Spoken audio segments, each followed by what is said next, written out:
আজকে আমরা I am দিয়ে কিছু বাক্য বানানো শিখি। আমরা জানি আমি হই একজন ছাত্র বা ছাত্রী, এমন বলতে হলে আমাদের বলতে হয় আই এম এ স্টুডেন্ট। কথা হলো আমি একজন ছাত্র, এটা বলতে গেলে আই এ অথবা অ্যান স্টুডেন্ট বলা হলেই তো হতো। তাহলে এম কিভাবে আসলো?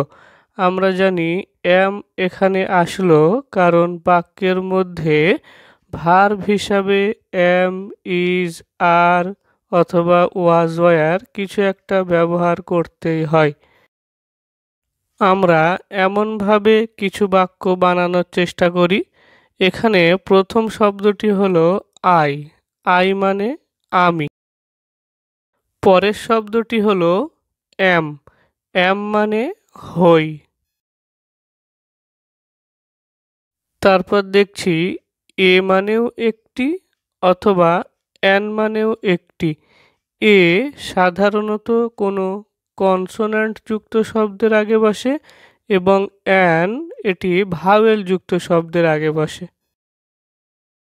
প্রথম বাক্যটি হলো আমি হই একজন ছাত্র বা ছাত্রী, তাহলে আমাদের বলতে হবে আই অ্যাম এ স্টুডেন্ট।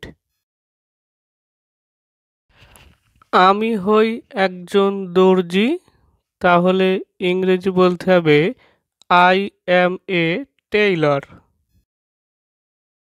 পরের বাক্যটি হলো আমি হই একজন শিক্ষক, তাহলে বলতে হবে আই অ্যাম এ টিচার।